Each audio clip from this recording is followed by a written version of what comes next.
The only U.S. citizens to get tax benefits and emancipation is honorable discharged veterans, not illegal migrants. And radically reform and keep people safe. Right. And that's a difficult one because, for example, you could raise that with a lot of the properties that were destroyed, not just in the Palisades, but in the Malibu area, along the coast, whether or not they should rebuild. What's your answer to that? I mean, I live in New York, and we have the Rockaways. We have, houses that are right up against the beach or Jersey Shore. And the habit that we have is the politicians always say this right after, we shall rebuild. And so we do, a lot with federal money. Is that what we should be doing? Should we be building in places that are so vulnerable that it's a possibility or even a likelihood that the same awful thing will happen again? So one of the things that we're trying to do here is offer incentives to people to rebuild in a much more resilient way. Because rather than saying we're going to ban you from rebuilding, because that's a can of worms, as you can imagine, I could say you can't rebuild here. And how long would that last? Because individuals would sue, and more than likely they would be granted, because it's property rights. Because basically you're talking about a taking. And whether or not we would be able to seize somebody's private property because we don't think they should rebuild, that's one strategy, not a road that I'm going to go down. But then there's another strategy that is the road I'm going down, and that is providing incentives, expediting people who are rebuilding, but will rebuild in a resilient way. And so providing the education, providing the access to rebuilding in a resilient way. Home hardening. There's a lot of things that people have learned over the years because of climate change that can be embraced, and we can move forward with encouraging people to do. Finally, I want to ask you a question about what it's like to be you. You're caught out of the country at a bad time when the fire started. You get a gale force wind of, well, what can I call it? A storm of criticism for that. And lots of criticism every single day of your being in office. It's just the nature of the beast. Right. How to explain what it's like to be you? Someone once described my job as putting your head in a pencil sharpener every day, but I don't see it that way. But your job sounds a lot like that. I'm going to remember that example. Let me just say that, one, I knew what I signed up for. And why the hell did you sign up for it then? I signed up for it because we had a massive humanitarian crisis on our streets. And, 46,000 people sleeping on the streets in the nation's second largest city was just more than I could bear. And then I was also afraid that the direction the city was heading was going to be a very punitive direction. And I just was having flashbacks to the policies of the 90s that resulted in a massive increase in our prison population, because you just can't incarcerate mental illness, addiction, and abject poverty. And so that's what I came back to do. And I have felt very good about the fact that we have been able to get people off the street. So that's why I did it. But I am also, very, very focused. This is the last office I will ever run for. And I think it's important to know when your time is up and to quit. And so I will put my all into this. I keep my eyes on the prize. I don't take things personally. Even when I had all of the criticism and hate, frankly, I knew that people were grieving, and one of the stages of grief is anger, and people feel better if they can target their anger somewhere, because some of what they were angry at me for were totally beyond my control. But I will tell you, being out of the country was very painful, and I describe it as, if you're out of town and a member of your family or one of your kids gets in an accident or is sick, it doesn't matter where you were or why you were there, you feel awful about it.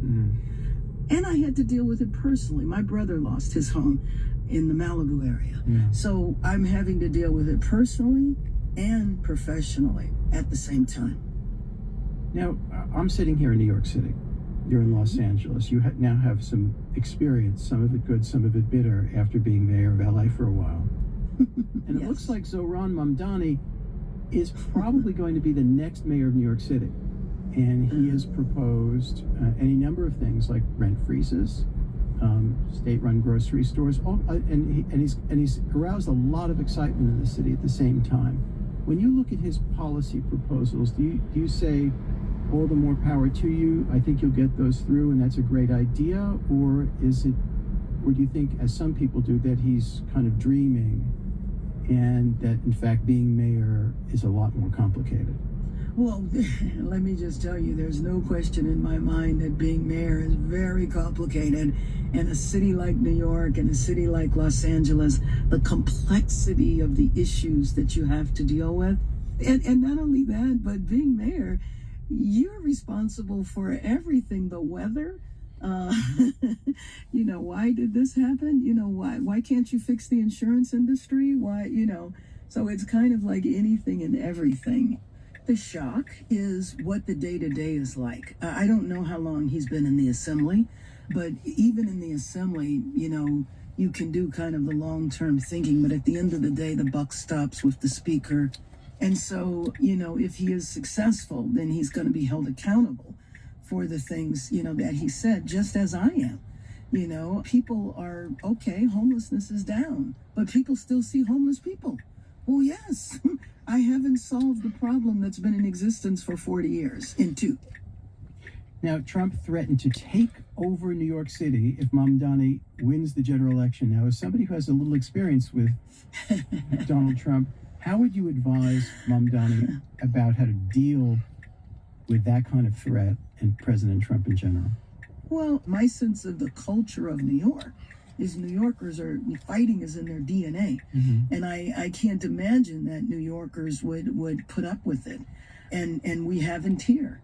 And, and I'm claiming victory because they've, reduced the number of troops by 2,000. I hope that we will be able to maintain our temporary restraining order and it will become permanent and they will go home. Mayor Bass of Los Angeles, thank you so much. Thanks for having me on. I appreciate the conversation.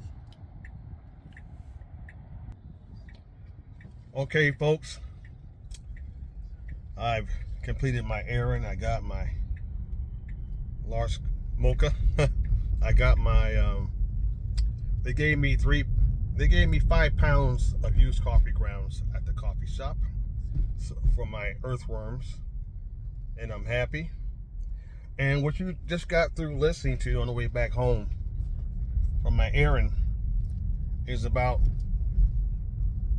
the homeless situation here in America, and also about weather change, our crazy weather.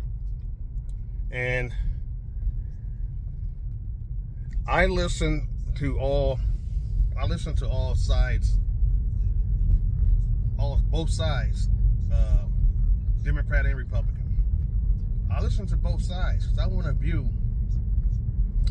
the complete view on both sides. I'm not a person who is this a lost Democrat or a crazy Republican.